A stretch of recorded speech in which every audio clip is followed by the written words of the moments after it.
તો આ તરફ સુરતમાં ખાડીપુરની સમસ્યા હજી પણ યથાવત છે। ભટાર રોડ આઝાદનગરમાં હજી પણ પાણી। સુરતમાં વરસાદે વિરામ લીધો છે। એસએમસીએ પીવાના પાણીનું ટેન્કર મોકલાવ્યું છે। અંદાજિત 10,000 લોકો થયા છે પ્રભાવિત।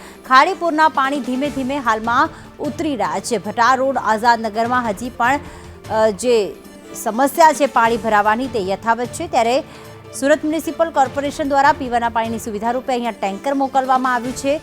લોકો જે છે પીવાના પાણીની સુવિધા ઊભી કરી રહ્યા છે, કારણ કે એટલું પાણી ભરાયેલું છે કે ના લોકો પાસે ખાવાની કોઈ સુવિધા છે અને પીવાના પાણી જે નળ ને ટાંકી હોય છે એ પણ પાણીમાં ગરકાવ થઈ ગયા છે, જેના કારણે રોગચાળો ન ફેલાય તે માટે ટેન્કર એટલે કે શુદ્ધ પાણી એસએમસી દ્વારા મોકલવામાં આવ્યું।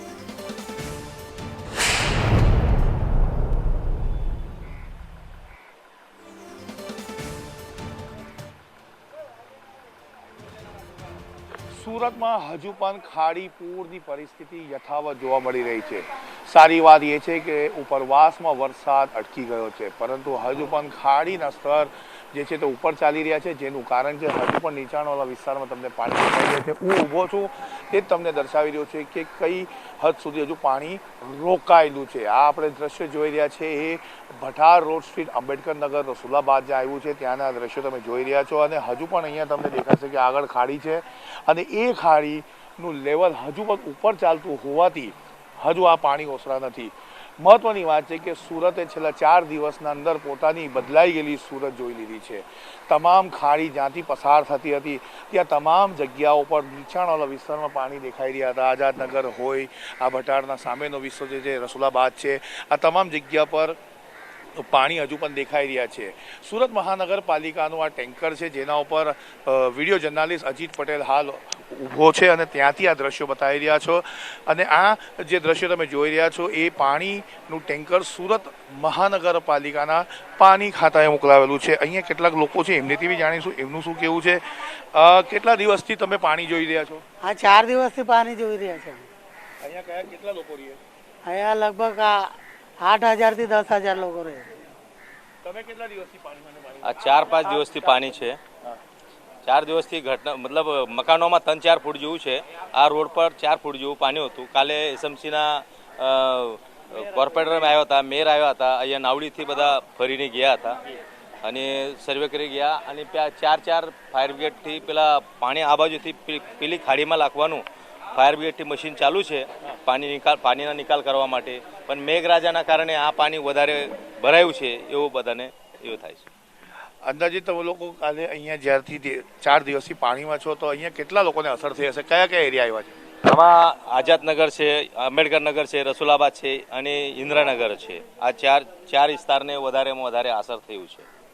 આ તમારી સામે છે આ પાણીનું ટેન્કર જે છે તે સુરત મહાનગરપાલિકાએ મોકલવાનો વારો આવ્યો છે, કારણ કે પાણી સૌથી મહત્વનું હોય છે। કારણ કે પાણી જે દેખાઈ રહ્યું છે પાણી કામનું નથી, પરંતુ જે આ પાણી છે તે ઘરના અંદર ઉપયોગી થતું હોય છે।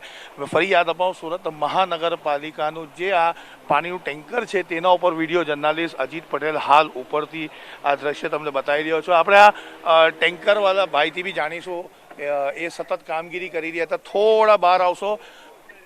તમે કેટલા દિવસથી આ ટેન્કર લઈને ફરી? 2 દિવસ થયા। 2 દિવસથી અમે પાણી આપીએ છીએ। મારા મેડમને સૂચના થઈ। કયા કયા એરિયામાં ગયા છો અત્યાર સુધી? રસુલાબાદ ને આઝાદનગર। અત્યારે આ 2 એરિયામાં પાણી વધારે છે એટલે અહીંયા આપવાનું કીધું છે પાણી।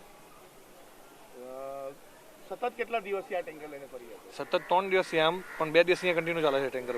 અડધા 6 થી 7 ફૂટ કેટલું પાણી હતું? 6-7 ફૂટ હતું અહીંયા આગળના સાઈડે। અહીંયા થોડું ઓછું હતું, 3 થી 4 ફૂટ હતું અહીંયા। તો આ સુરત મહાનગરપાલિકાના પાણી ખાતાનું જે ટેન્કર ચલાવે છે એ ભાઈ બી સ્પષ્ટ કરી દીધું કે 5 થી 5.5-6 ફૂટ જેટલું પાણી દેખાઈ રહ્યું હતું અહીંયા। અને જે મેં તમને કીધું કે હજુ પણ જે ખાડીના સ્તર જે છે તે ઉપર ચાલી રહ્યા છે, જેના કારણે આ પાણી હજુ પણ દેખાઈ રહ્યું છે। સુરત મહાનગરપાલિકાની ટીમે યુદ્ધના ધોરણે કામગીરી કરી છે। અહીંયાના લોકો ફરિયાદ બી નથી કરી રહ્યા, જણાવી રહ્યા છે કે મેડમની ઉપસ્થિતિ બી હતી એટલે સારી વાત કહેવાય। પરંતુ સારી વાત હવે એ છે કે સુરત ગ્રામ્યના ઉપરવાસમાં એટલે કે બારડોલી, કીમ, કામરેજ, કડોદરા, પલસાણા ખાતે હવે વરસાદે વિરામ લીધો છે। વહેલી સવારથી વરસાદ નોંધાયો નથી, એટલે આપણે બી અપેક્ષા રાખી શકીએ કે નીચાણવાળા વિસ્તારમાં જે ખાડીના પૂરના પાણી હજુ યથાવત છે તે ધીમે ધીમે હવે ઓસરી જશે અને સુરતની જે બદલાઈ ગયેલી સુરત છે તે ફરી એકવાર ખૂબસૂરત જોવા મળશે। કેમેરા પર્સન અજીત પટેલ સાથે આઝમ સાલે, સંદેશ ન્યૂઝ, સુરત।